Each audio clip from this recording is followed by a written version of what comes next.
A paz do Senhor, estamos iniciando mais um episódio da série ADcast, programa do Departamento de Comunicação da Igreja Evangélica Assembleia de Deus, Ministério do Belém, em Piracicaba. Na direção geral, nosso pastor-presidente, pastor Irineu Lima Pereira. E no episódio de hoje, um episódio especial que une a fé e a ciência, nós estamos recebendo um convidado mais que especial, convidado que está no último ano de medicina, médico interno, Doutor Lucas Piedade. Paz do Senhor, Lucas. Paz do Senhor, pastor. Obrigado pelo convite. É uma honra estar aqui pela primeira vez participando de um podcast. Queria cumprimentar toda a igreja aqui de Piracicaba, na pessoa do pastor Irineu, saudar os departamentos, o corpo de obreiros e agradecer a recepção. Desde a minha primeira vez aqui em Piracicaba, fui muito bem recebido. Parabéns por essa iniciativa. Tenho certeza que vai gerar muitos frutos e frutos de arrependimento. Amém. Eh, Doutor Lucas, já podemos chamar assim, porque eu sei que a medicina não é fácil não, né? Muitos Um anos desafio. aí, um desafio, e já está como médico interno, né? Sim, no Então, último ano do curso. no último ano. Então já é doutor Lucas, e ele que é médico, cristão também, e tenho certeza que irá viver a profissão, como um propósito e princípio da sua vida, que você tem pai, pastor, né, a família toda Tudo cristã envolvido. envolvida, então tenho certeza que, a profissão será uma bênção não só para a sua vida, mas para a vida daqueles que serão, seus pacientes, podemos Se assim Deus quiser. dizer, né. Lucas, vamos começar aqui então, falando um pouquinho da sua trajetória, né, desde o seu nascimento ali, aonde você nasceu, como que foi a questão da sua vida na igreja, depois a sua escolha para o curso da medicina, pelo que nós já conversamos, me parece que não foi a primeira opção sua, né. Então, Exatamente. vamos conversar um pouquinho Vamos lá. sobre essa trajetória aí.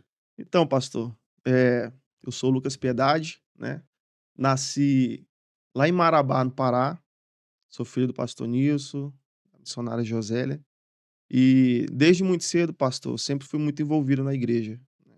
Meu pai é pastor há mais de 25 anos, e eu lembro que quando eu era pequeno, ele dirigia congregações, era dirigente, e a gente sempre fez muitos trabalhos sociais, a gente sempre participou de muitas ações sociais.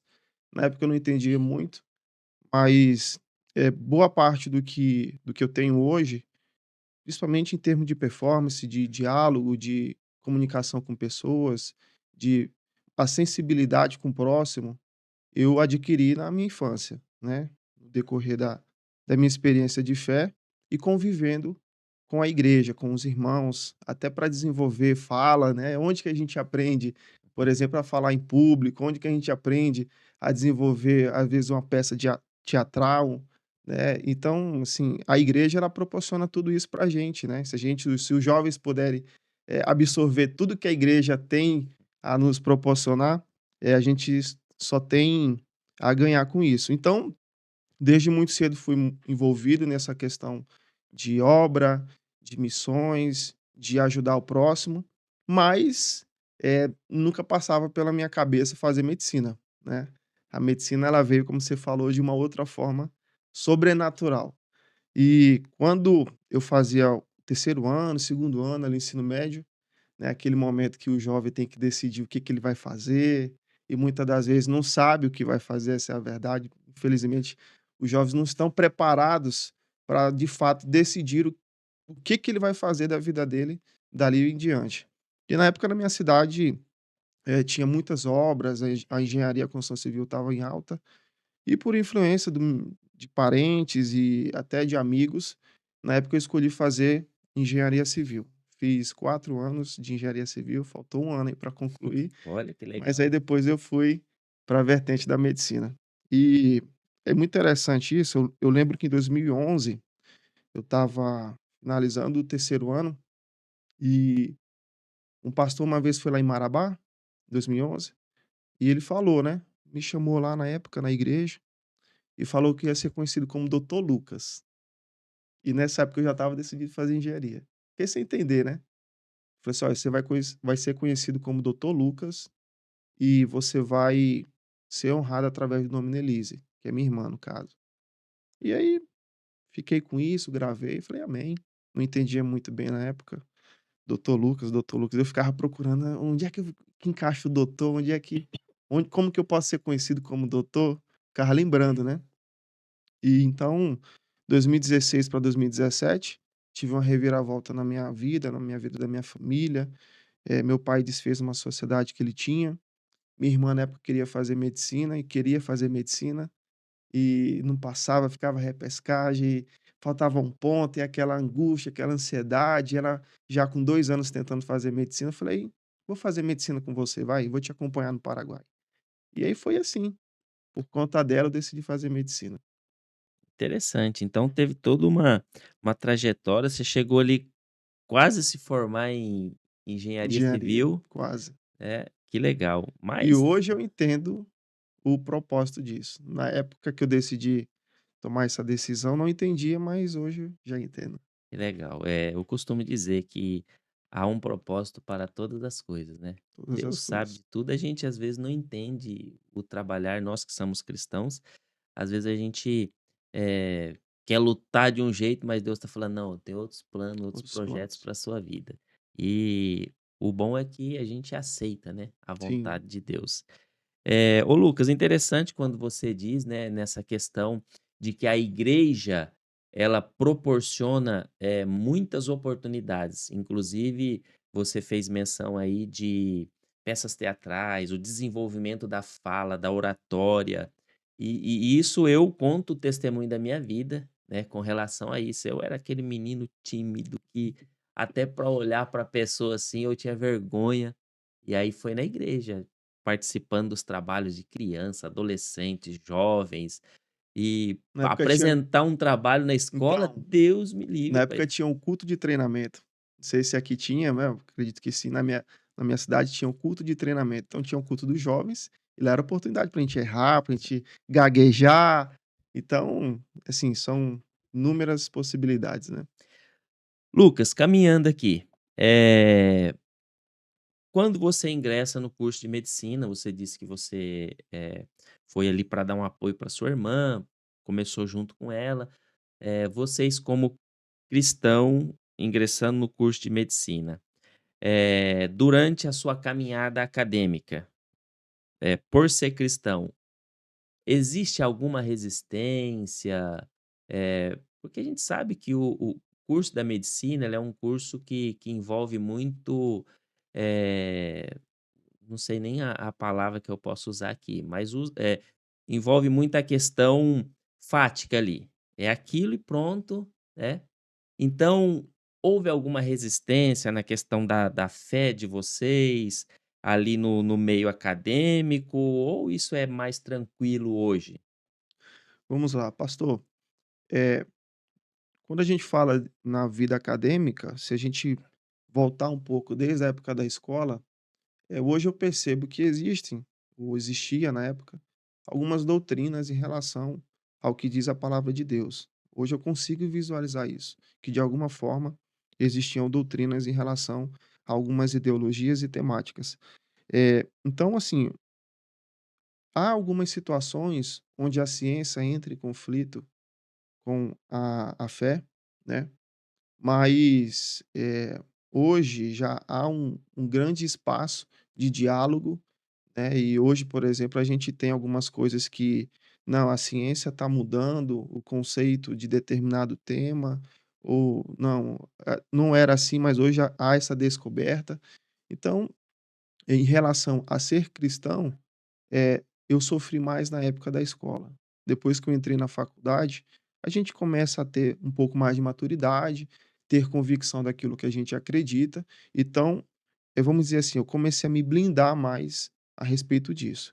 Existir, sempre vai existir, em todos os aspectos, eu acredito. Independente do curso Independente de até, né. curso, em trabalho ou no convívio social, vai existir. Eu acredito muito que se você tiver uma convicção daquilo que você acredita, você consegue passar em todos os setores. Agora uma observação, que talvez sirva para alguém que está ouvindo, houve uma limitação pessoal, uma crença limitante na época. Será se eu sou capaz? Será se é para mim? Então, olha só que interessante. Não no contexto de ser cristão, mas de me auto-sabotar, vamos dizer assim. Será se isso é para mim? Será se eu sou capaz? Será se é isso mesmo? Eu vou dar conta? Eu vou conseguir ser médico? Na época, eu vou conseguir ser engenheiro? E essa é uma realidade que, infelizmente, existe até dentro das igrejas, né? A autossabotagem, né. E nós devemos entender que o cristão, ele tem a capacidade de alcançar lugares que ele desejar, né, com muito esforço, trabalho, dedicação, disciplina, ele vai conseguir. Então, nesse contexto aí, eu tive mais uma questão minha pessoal do que de fato por ser cristão. Aproveitando esse gancho, Lucas, a gente falar aqui um pouquinho sobre agora conciliar a fé cristã com a prática na medicina e até voltando um pouco eh, antes de iniciar aí na prática da medicina, conciliar a fé cristã, a gente está falando dentro do curso, Uhum. né. Depois a gente vai falar dentro da prática da medicina. Mas você está falando aí de se autossabotar na questão: "Será que eu vou conseguir? O curso é difícil, se dá".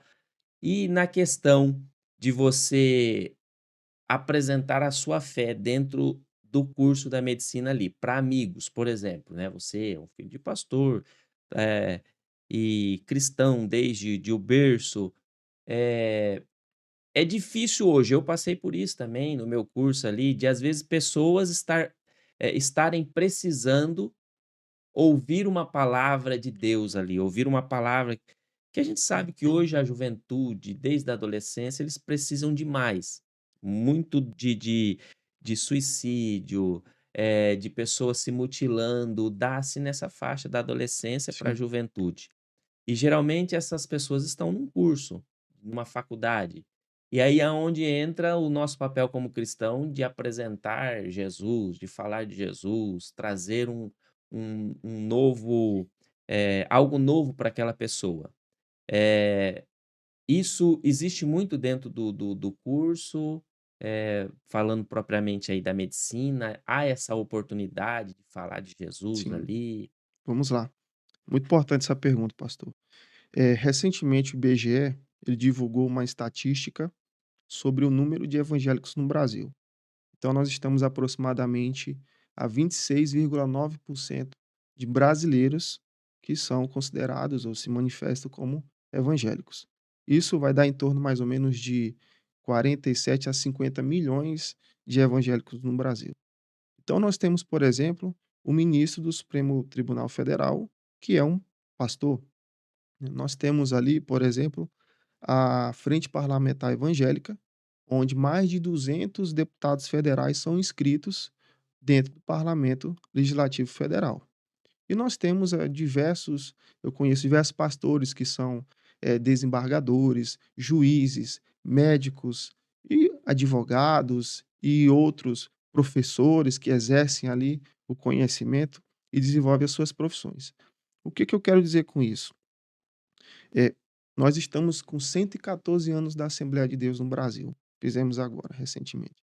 Imagina Daniel Berg e Gunavim quando chegaram aqui no Brasil, Belém do Pará, né, na minha capital, e enfrentaram diversas dificuldades por serem evangélicos. Diversas. Eu até tenho uma história lá em Belém, pastor, que quando foram fazer o primeiro batismo nas águas, né, aquele movimento lá na Bahia de Guanabara, tinha até o padre lá que queria bater lá no Daniel Berg, porque: "Como assim? Que batismo é esse e tal?". E aí foi até a irmã Celina de Albuquerque, a primeira irmã batizada com o Espírito Santo que interviu lá e amenizou as coisas. Então, hoje quando nós pegamos todo esse número, né, e nós vemos o posicionamento, a quantidade de evangélicos que nós temos na sociedade, é algo que devemos levar em consideração. E eu considero muito isso na minha atividade social, porque nós devemos lembrar que nós somos parte, membros de uma sociedade. Nós não estamos apenas aqui na igreja isolados. O senhor é advogado, né? Todos os irmãos aqui exercem profissões. Então, Isso, acredito eu, que traz para nós uma segurança, um conforto. Opa, ele é um cristão, mas também traz a responsabilidade, né. E em relação à responsabilidade, eu atribuo também a questão do nosso posicionamento, do nosso perfil, né. Talvez o meu testemunho vai valer muito mais do que eu simplesmente falar que eu sou cristão, né.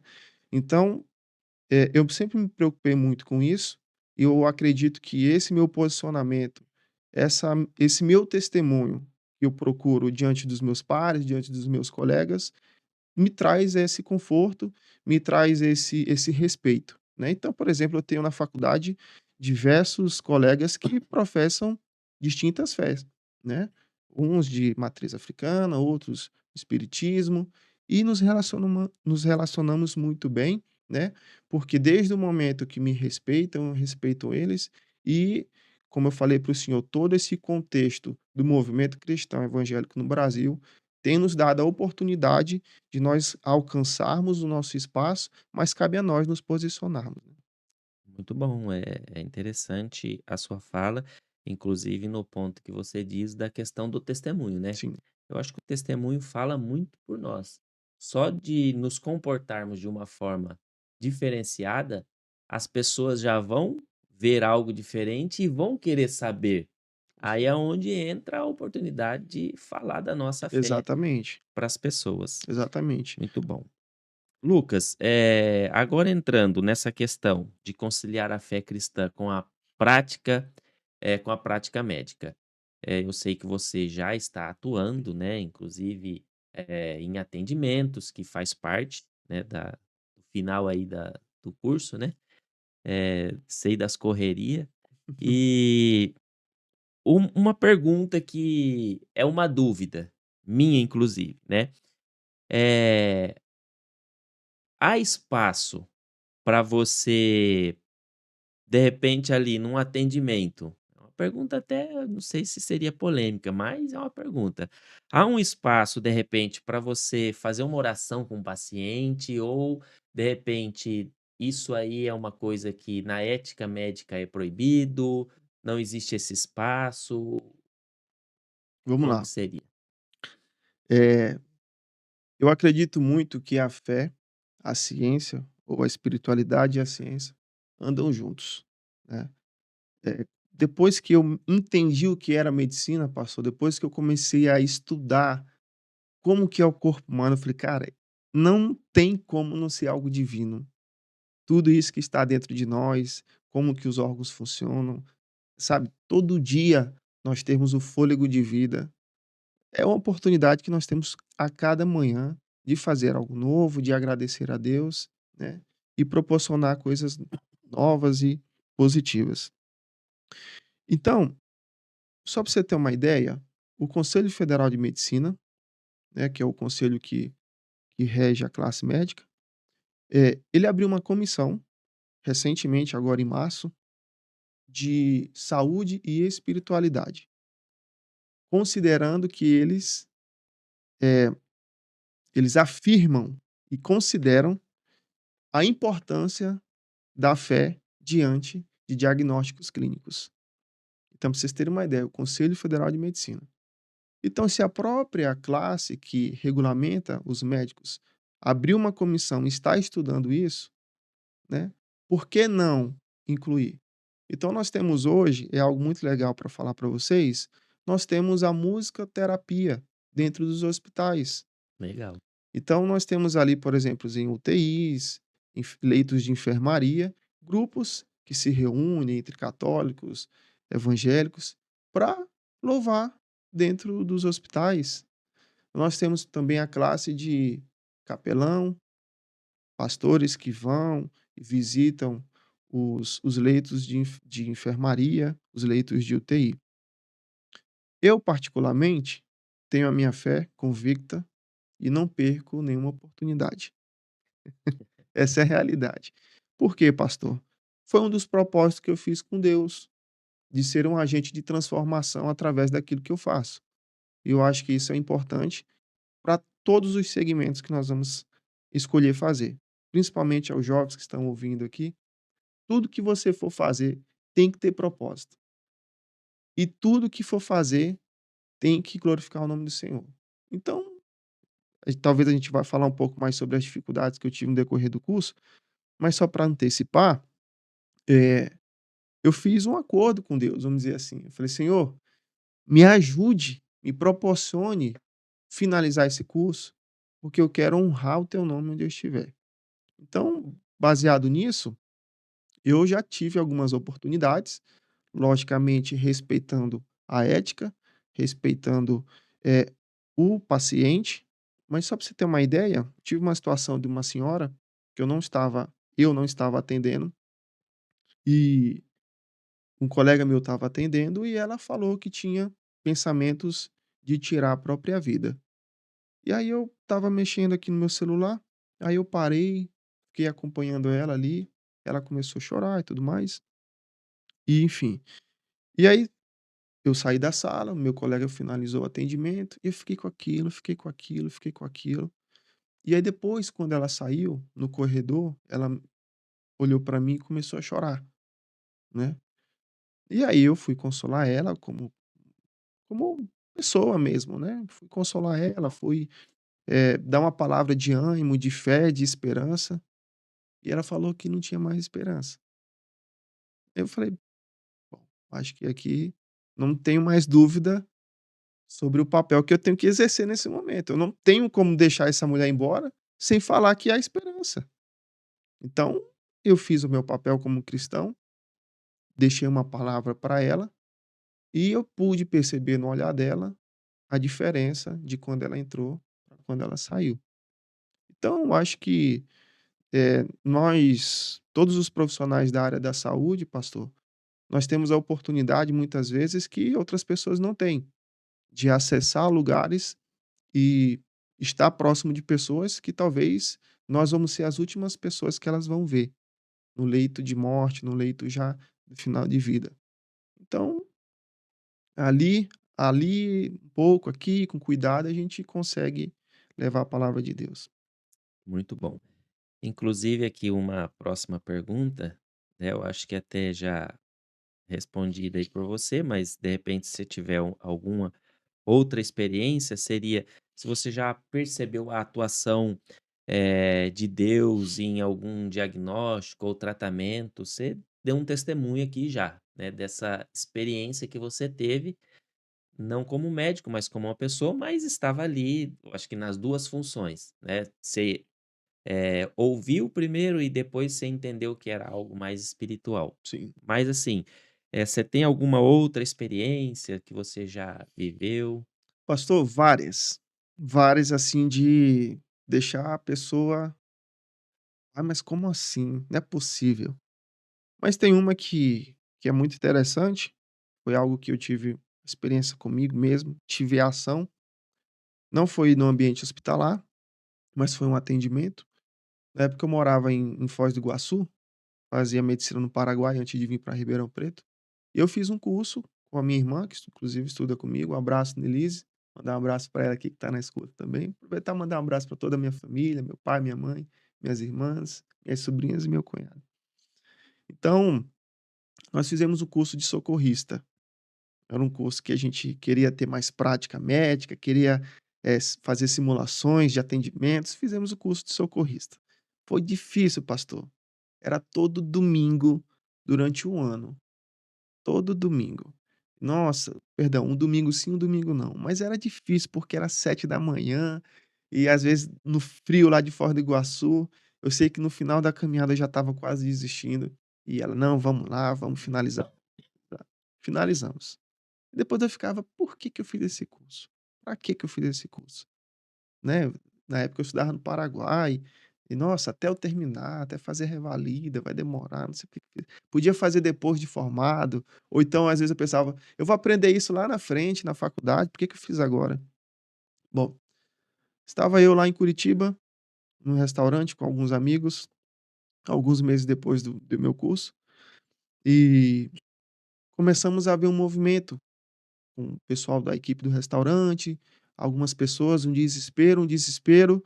Quando eu percebi, era uma criança que estava com as vias aéreas dela obstruída, estava engasgada.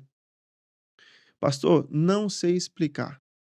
Em poucos segundos eu estava com a criança no meu colo e fazendo a manobra de fazer o desengasgo, vamos dizer assim. E fiz a manobra, voltei, a criança estava roxa, cianótica, pálida. E fiz a manobra novamente e nada, e nada. Pastor, fiz umas 3, 4 vezes. E ela já estava desfalecida, já estava com os membros todos, não tinha mais torção de membros. E aí eu abracei ela e orei. Falei: "Senhor, traz essa criança de volta, me ajuda aqui, não sei mais o que fazer". Enquanto isso, já chama o SAMU, e o pai desesperado e a mãe no chão chorando. Eu abracei a criança, já tinha feito 4 vezes a manobra e ela não voltava. Eu falei: "Traz essa criança de volta". E fiz mais uma vez. E quando eu fiz, a criança começou a chorar. Glória a Deus. Então, aquilo para mim foi uma experiência, foi extra-hospitalar, não foi dentro do hospital, mas foi uma experiência que eu tive de fé, ação e fé, porque as 2 coisas têm que estar juntos, né. Agora Exato. pense, pastor, se eu não tivesse o conhecimento, será que a minha fé seria suficiente? Até seria, mas quando a gente tem o conhecimento, agrega, entendeu. Então isso para mim foi muito forte. Depois eu entendi, eu falei assim: "Nossa, se fosse só para isso já valeu o meu curso". Eu costumo dizer que, a fé geralmente algumas pessoas entende por, apenas uma convicção, mas eu entendo que a fé, ela é mais do que uma convicção. A fé, ela é unida ao poder. E Ao poder do poder. quê? Poder de Deus, né. Porque só a convicção é pautado naquilo que eu consigo ver, que eu consigo palpar, que eu consigo. Agora já a fé não, a fé e o poder, ela é a convicção, aquilo que eu vejo, que eu palpo, mas também algo além disso. Sim. Então, Até aproveitando o senhor está falando, existe uma grande discussão entre médicos evangélicos, né, e algumas pessoas que, apesar de não serem médicos, mas têm um conhecimento de saúde, em relação ao quê? Até onde a medicina vai e entra a fé, e até onde a fé vai e entra a medicina. São 2 coisas distintas, mas com significado incrível, né. Quando que um irmão da nossa igreja tá mal, não tá tendo um bom desempenho, tá meio cabisbaixo, ou às vezes tendo surtos psicóticos, e é espiritual. Será se é espiritual? Ora, ora, ora e não melhora. Por que não ir num psicólogo? Por que não ir num psiquiatra? Por que não fazer uma consulta? Ir no endocrinologista? Por que não ver, medir ali como que tá os dosagem de hormônios, como é que tá a alimentação desse irmão? Como é que tá a noite de sono desse irmão? Será se tudo é espiritual? Entendeu? Então, a importância de nós termos aí esse entendimento, os nossos irmãos, né, terem essa informação, né. Quais das nossas irmãs que geralmente fazem, anualmente pelo menos, as suas consultas com o ginecologista, né. Nós temos até médicas ginecologistas evangélicas, para ver como que está a questão hormonal, ver como é que está a tireoide, entendeu? Evitar complicações, fazer um exame de mamografia, sobre a questão do câncer de mama, né. "Não, mas eu oro, eu vou na igreja", mas nós temos o nosso corpo, né, e a morada é templo do espírito, nós temos que cuidar dele também, né. exatamente. Nossos irmãos aí, por exemplo, quais deles com mais de 50 anos que optou em fazer um exame com urologista, né. Não, quando vai ver já está às vezes com câncer de próstata avançado, porque não houve ali um E preparo tem lo aquele tabu, né. tem um tabu, entendeu. A gente sabe hoje, por exemplo, qual o critério de fazer a investigação. Mais de 45 anos com fator de risco, né, afrodescendentes, obesidade ou fator genético, pessoas que já tiveram na família, ou mais de 50 anos. Não é obrigatório, o Conselho Federal de Medicina diz que é um diálogo, fica a critério da pessoa. Eu indico ir, eu indico fazer, porque aí você consegue prevenir e você consegue tratar no estágio inicial, não deixa para depois. Depois, quando começam os sintomas urinários, no caso do câncer de próstata, já está no estágio mais avançado, né. Então, assim, são coisas que Será se tudo é espiritual? Será se nós, como cristãos, não fomos negligentes em relação à nossa saúde, né? E por outro lado, aonde a medicina vai e entra a fé. Um exemplo é quando nós estamos aqui no culto e aí vem os pedidos de oração. Se vem um pedido de oração, o irmão fulano está internado, o cicrano está na UTI. Opa, ele já está com a medicina, ele já está sendo amparado pelos médicos, pela equipe, e aí ele está recorrendo à fé. E uma igreja, a oração vence. Glória a Deus.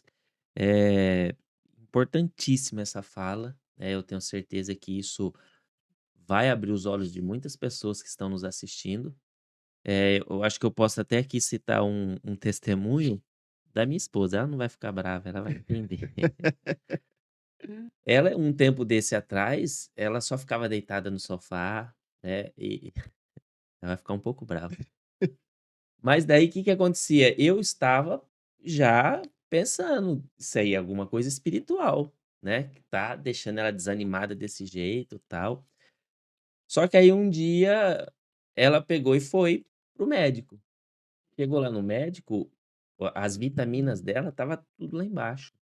Ela teve que fazer uma reposição de ferro que ela estava quase que zerada, e o ferro, eu não entendo, mas parece que ele já é uma questão de anemia ali, né. Anemia vai causar prostração, desânimo, indisposição. Vitamina D estava lá embaixo, cálcio, tudo que era vitamina dela estava péssimo. Só foi ela fazer as reposições, pronto, deu Deu up. aquele up, levantou e já ficou bem de novo e pronto. Então, é como você disse, nem tudo é espiritual. Tem a medicina, Deus Sim, deixou a medicina para quê? Para recorrer. Nós temos inclusive na Bíblia ali um médico, né, Lucas era um exatamente. médico, então tem que recorrer, tem lá, é para ir mesmo, tem que fazer os exames periódicos a Periódicos, cada as tempo. rotinas. E o Exatamente. detalhe, pastor, o que que acontece? Nós sabemos que o inimigo, ele usa de brechas, né. Então, se você é uma pessoa que já está ali, vamos dizer assim, cabisbaixa, não tá muito legal, isso afeta o quê? Psicológico, porque a pessoa ela consegue perceber muitas das vezes que ela não está tendo um bom desempenho, né. Então a gente tem que ter cuidado também para blindar a nossa mente, porque nessas oportunidades o inimigo entra e aí sim, se torna uma questão espiritual. Então existe um conceito aí, a gente tem que sempre colocar na balança e como cristão, nos revestimos ali da palavra de Deus para andarmos blindados. Amém. Lucas, vamos dar uma esquentada aqui no nosso Hum, bate-papo, né, que eu tenho certeza que são temas que é importante a gente falar, sim, né, um pouco. Como lidar com temas delicados dentro da medicina? Por exemplo, aborto, eutanásia, questões de ideologias de gênero. São assuntos que parece que agora saiu um pouco de pauta, mas há um tempo atrás estava muito em pauta este assunto. E como lidar com esse assunto, principalmente você, eu acho que já dentro da medicina já dá para falar, mas como um cristão também dentro da medicina. vamos lá. Sobre a primeiro item que você falou, que é o aborto, eu sou totalmente contra, né, sou a favor da vida desde a sua concepção, tá. O Brasil desde 1940 ele tem uma lei que ampara em algumas situações, né, a respeito dessa situação. Mas eu sou a favor da vida, né. E isso, quem me perguntar, se tiver algum debate acadêmico, vou ser muito claro e seguro nessa minha convicção.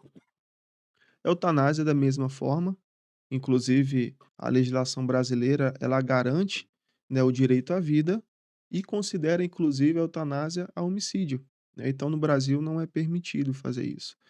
E em relação à ideologia de gênero, nós temos 2 situações, que inclusive eu sou contra a ideologia de gênero no aspecto, eh, de doutrina, né. Doutrinar a pessoa em relação a isso, principalmente com as crianças. Agora, sobre a orientação que a pessoa tem, que diverge da sua, eh eh, da sua biologia, fisiologia, é um conceito que nós, como médicos, eu, futuro médico, diante da ética médica, nós não fazemos acepções de pessoas, né. Então, ideologia de gênero em relação à doutrina, eu sou contra.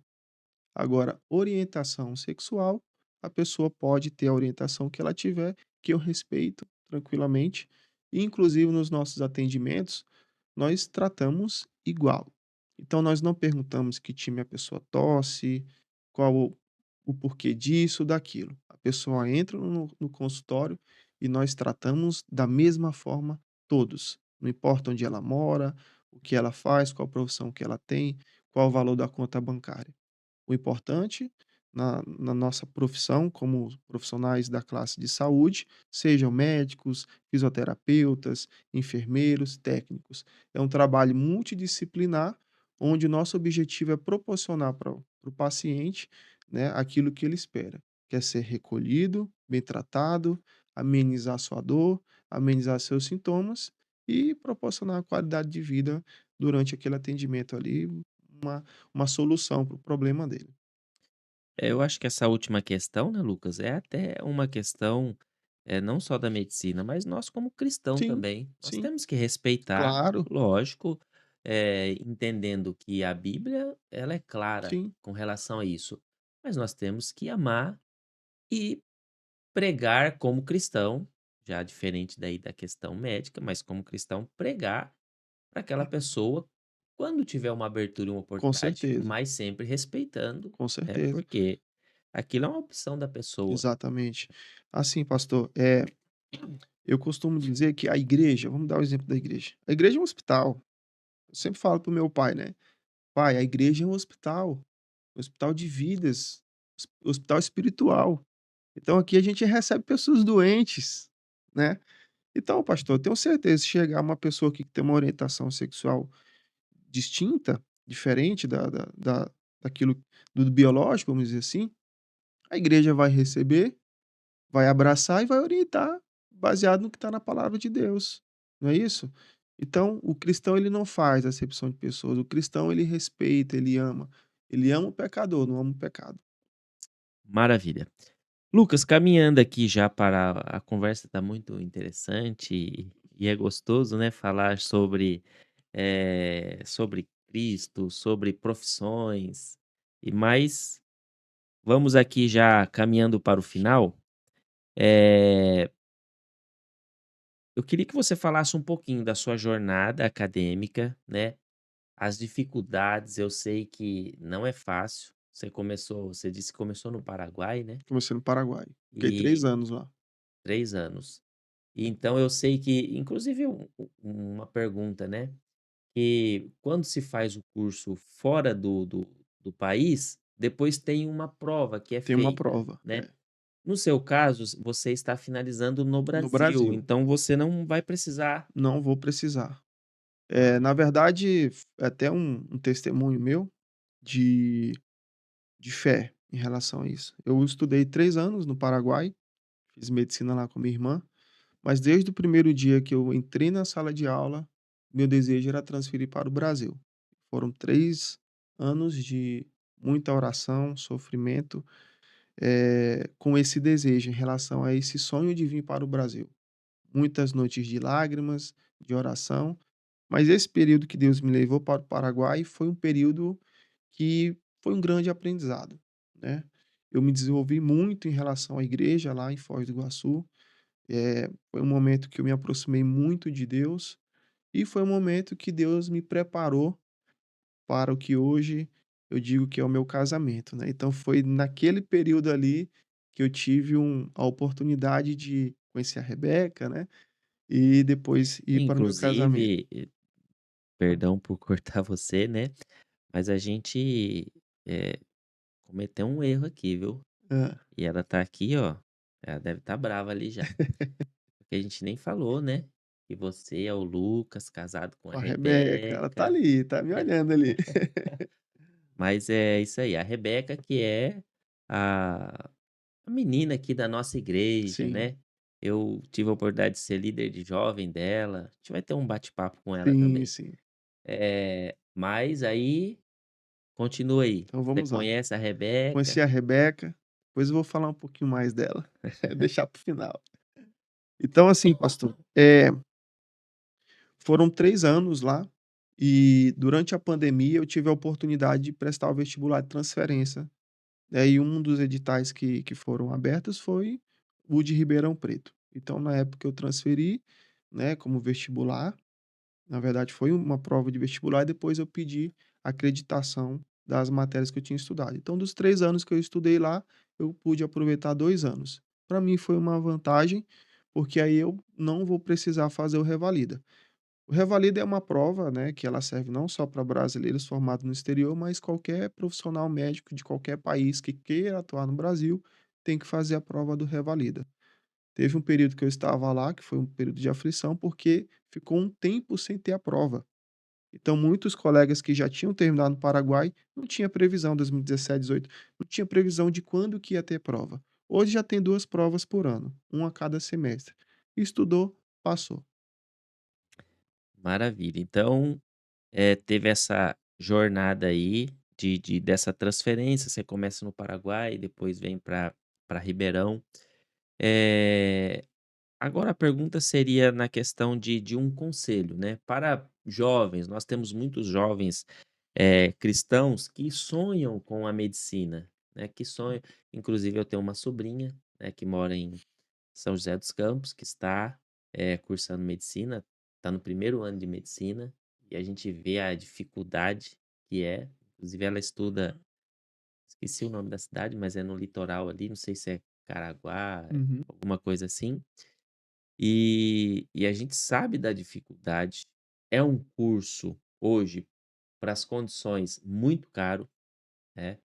Tem as federais, estaduais aí que tem, mas é muito difícil de passar também, né, nesse curso. Mas como você disse, estudou, vai ter uma chance ali, Sim, entre os que estão, mas é um curso muito caro se você vai na particular. Então a gente sabe da dificuldade para hoje ingressar na medicina. Mas quais seriam os conselhos, Lucas, que você daria aí para os jovens de um modo geral, mas principalmente para o nosso público, que são jovens cristãos, que sonham com esta área da medicina ou áreas da saúde? sim. Eh, eu quero deixar aqui 3 conselhos que para mim são fundamentais, né, não só para a área da saúde, mas para qualquer área. Nós temos aí, aqui em Piracicaba, muitos adolescentes, muitos jovens que estão aí, vão fazer prova de Enem, vão fazer provas de concurso público, enfim. O primeiro, sonhar. O segundo, planejar. E o terceiro, agir. Quando nós falamos em sonhar, nós devemos ter sonhos. Me lembro até da história de José, né, que era um grande sonhador. E 3 coisas de José que eu acho muito interessante, pastor, que eu quero deixar para vocês. O primeiro é que ele teve um sonho, o segundo é que ele era filho amado e o terceiro é que ele tinha um presente, a capa.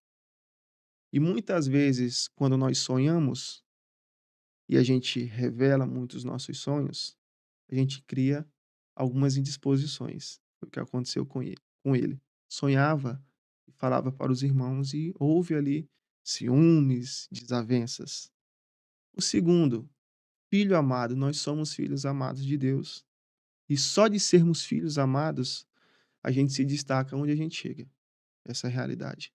E nós devemos saber nos posicionarmos em relação a isso. E não deixar que isso suba para a cabeça e também não deixar que outros subam na nossa cabeça. Porque nós somos filhos amados. E o terceiro, ele tinha um presente.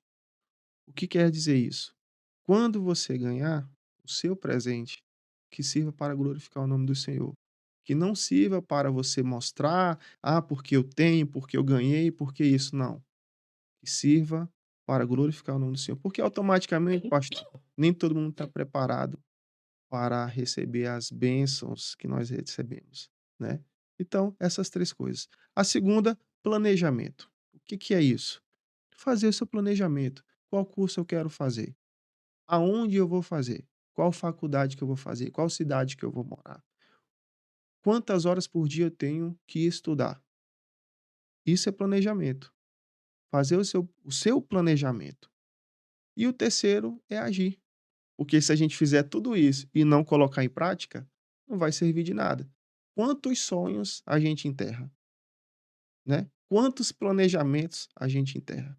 Quantos murais dos sonhos, cartas. Ah, eu vou anotar aqui no início do ano, vou fazer esse planejamento aqui, porque esse ano promete. Aí chega mês 4, mês 5 e já não está fazendo mais, parou. Então tem que agir. Então sonhar, planejar e agir. Muito bem. Então já está aí as dicas para os nossos jovens, não só jovens, né, Para Lucas, todos, para né? todos. Eu me lembro que quando eu estava cursando, direito, tinha 2 alunos amigos que já estavam mais de 60 anos e cursando, e foram até o final, fizeram o curso até o final. Quando eu comecei meu curso de medicina, tinha um pastor na minha sala de 60 anos, 2017. 60 anos. Olha que legal, né. A idade Não tem tá idade, aqui na mente, né? exatamente. Lucas, caminhando aqui já então para os finalmente, a gente já falou, né, com relação, eh, à fé dentro do curso, isso aí é uma convicção que cada um deve carregar, porque hoje, eh, eu acho que de repente você pode falar que você está aí, eu já tenho um tempinho que saí da da escola, da faculdade, mas existe hoje uma doutrinação. Não sei se nas escolas particulares existem, mas existem também. Me veio agora uma lembrança. Mas, principalmente nas federais, né, existe essa doutrinação maior ainda, com relação a algumas situações. Mas, como que o jovem deve se portar para manter ali uma vida e uma convicção daquela fé que ele professa? E não se perder no meio do curso, porque eu sei que eu, por exemplo, quando eu estava cursando direito, vinha muitos convites dos colegas aqui em Piracicaba, em frente, do lado da Unimep, ali onde eu estudei, tinha um barzinho que o pessoal chamava de DP, né, DP porque era o lugar onde o pessoal que reprovava ficava, Ficava por lá. ficava por lá.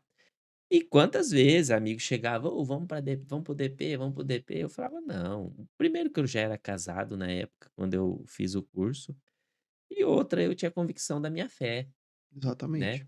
Então, vinha o convite: "Não, muito obrigado". Mas tinha amigos, inclusive cristãos, que aceitavam o convite e ia para esses lugares. Qual seria o conselho que você deixa aos que estão ingressando no curso e vão ter uma trajetória aí de 4, 5, 6 Sim. anos? Pastor, Mateus 26:41 vai falar: "Vigiai e orai". Primeiro vigiai e depois orai. Por que será? Né. Então a vigilância, ela tem que ser um algo atrelado a nós em relação a isso, porque a gente sabe que, nós somos bombardeados diariamente por essas questões, né. Propostas, facilidades, né, "Não, vamos fazer assim que vai dar certo", né, "Não, esse mês, esse caminho aqui é mais fácil", ou propostas mesmos de outros contextos. A segunda coisa é a convicção de fé. Aquilo que o senhor falou, nós temos que ser convictos daquilo que nós acreditamos e professamos. Então, desde o momento que você pisar a planta do seu pé ali e abençoar aquele local acadêmico, você já tem que se portar aquilo que nós falamos, se portar como um cristão, ser convicto daquilo que você acredita. Porque vão ver teorias, doutrinações. Não, mas espera aí, eu fui ensinado que não é assim, baseado em quê? Na Bíblia, palavra de Deus. Então, vigilância, convicção e o propósito. Porque o propósito nos faz chegarmos no local desejado. Se você tiver o propósito, você pensa, pastor, e muitas vezes eu não pensei em desistir? Muitas vezes eu pensei em desistir. Dificuldade, sabe? Adversidades, limitações, é muito difícil. Rebeca está aqui, ela sabe, horas e horas, madrugadas e madrugadas estudando. Ela estuda comigo, a Rebeca é quase formada em medicina também, tanto conteúdo de medicina que ela estuda comigo. Eu pego os meus resumos e passo para ela. "Amor, o que que é aquilo lá?" Ela já fala, que ela estuda comigo, né. Mas o propósito é maior. Então eu sei aonde eu quero chegar, eu tenho um propósito com Deus do que eu quero realizar, e nós somos agentes transformadores. Nós, como os cristãos, nós somos agentes transformadores. Eu, na medicina, quero ser um agente de transformação, por onde eu passar. Esse é o meu propósito, quero servir a Jesus através da minha profissão.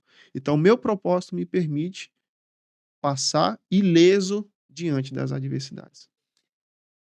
Lucas, chegamos ao final aqui de um bate-papo muito legal, interessante. Tenho certeza que todos que estão nos assistindo serão edificados por cada palavra que foi dita aqui. Mas para finalizar, eu queria que você deixasse um versículo que te inspira ou que te inspirou durante toda a sua trajetória aí, eh, falando na questão do seu curso. Então, nessa trajetória acadêmica, qual um versículo que te inspira, te inspirou, continua inspirando? Certo. Eu tenho 2 princípios que eu levo na minha vida e eu atribuo muito tudo o que eu tenho vivido em relação a isso que eu procuro praticar. O primeiro é o temor a Deus, honrar a Deus em tudo que eu for fazer, respeitar a Deus, ser fiel a Deus e o temor ao que ele representa na minha vida. E o segundo é obediência aos pais. Tem um versículo que eu até anotei aqui, que é Êxodo 20:12. Diz assim: "Honra o teu pai e tua mãe, para que se prolongue os teus dias na terra que o Senhor teu Deus te dá". Então, pastor, esses 2 princípios eu eu levo em consideração na minha vida e acredito que muito do que eu estou vivendo hoje é porque eu fiz muitas renúncias no meu passado, né. Não só eu, mas meus pais. Eu acredito muito, pastor, o senhor é pai hoje, né, eu não sou ainda. Mas muito do que o senhor está fazendo hoje, talvez nem o senhor vai colher, mas seus filhos vão colher, porque o senhor está plantando em terra fértil. Meus pais, desde muito cedo, plantaram em terra fértil, na boa terra, e plantaram a boa semente. Então, eu, minhas irmãs, hoje nós colhemos frutos que lá atrás meus pais plantaram. E isso é um princípio que eu carrego comigo. Desde quando eu entendi o poder da semeadura, eu comecei a me importar e me preocupar com o meu futuro. Então, o temor a Deus, plantar a boa colheita em terra fértil, obedecendo os pais, hoje eu estou colhendo o que eu plantei, que meus pais plantaram. Então, hoje, onde eu estou, estar aqui com você, né, diante de um podcast pela primeira vez, nunca imaginei, eu era o improvável, nunca imaginei estar aqui. O curso que eu estou fazendo é um curso, muito difícil. No local onde eu estou fazendo, a oportunidade que eu estou tendo, os meus preceptores que trabalham nos melhores hospitais do Brasil, eu ter acesso a tudo isso, o meu casamento, a minha esposa, o meu lar, a casa que eu moro, as oportunidades, as amizades que eu tenho. Tudo isso, se não for a graça e misericórdia de Deus, eu não sei o que é. E isso, obediência aos pais, temor a Deus.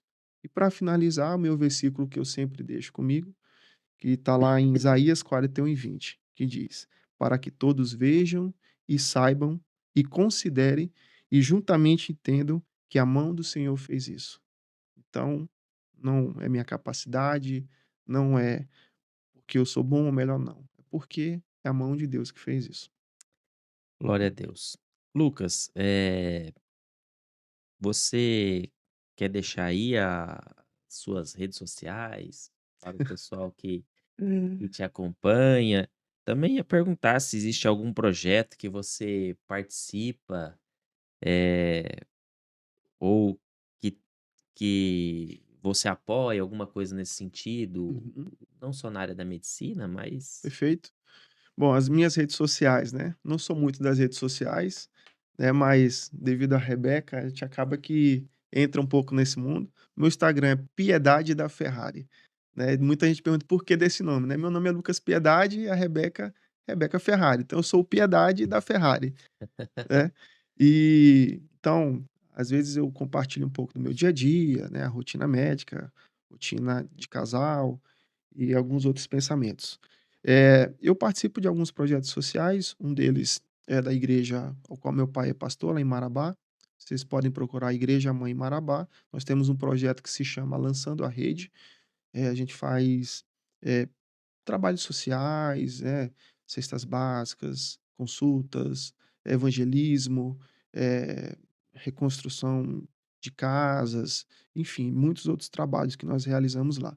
E também, lá em Belém, na nossa igreja, nós temos alguns projetos, inclusive agora está tendo um impacto humanitário em Melgaço, que é a região do Marajó. Felizmente não pude estar por questões acadêmicas, mas o projeto é tirar Melgaço do local onde ele está em relação ao IDH, que era o menor IDH do país, e a Igreja Assembleia de Deus está trabalhando para reverter esse quadro. Fica lá no Marajó, é um trabalho fantástico, vocês podem procurar Impacto Humanitário no Marajó, vocês vão ver o trabalho belíssimo que é lá. Muito bom. Lucas, Deus abençoe. Foi Amém. uma alegria te receber aqui no estúdio ADCast. É um bate-papo muito agradável. Falamos aqui de assuntos diversos. Eu tenho certeza que foi algo que vai edificar a fé de muitas pessoas, de muitos jovens que estão nos assistindo, eh, questões diversas. Então, que Deus continue te abençoando e possamos em breve marcar outros episódios para estarmos Amém. juntos falando. Amém? Obrigado, pastor. Eu fico grato a Deus por esse convite. Toda a honra, toda a glória ao Senhor.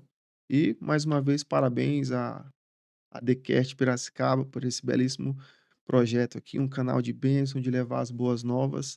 E depois, precisar, estou à disposição, os irmãos que estão me assistindo aí, aqui, minha gratidão a todos vocês aqui da igreja de Piracicaba, que me acolheram de uma forma espetacular. Estou à disposição de vocês, o dia que vocês precisarem, tiverem com alguma dúvida, pode me abordar aqui na igreja, perguntar o que eu souber, vou tentar lhe atender. Se eu não souber, eu vou estudar e vou ligar depois e dizer o que que é.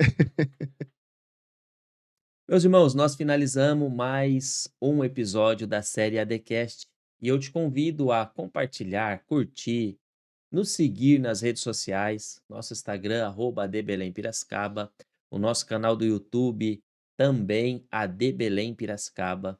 E eu tenho certeza que os conteúdos que ali são postados são para edificar a sua fé, a sua família. E eu te convido então a compartilhar e a participar de todos os episódios que estão sendo postados. Eu agradeço e fique com Deus.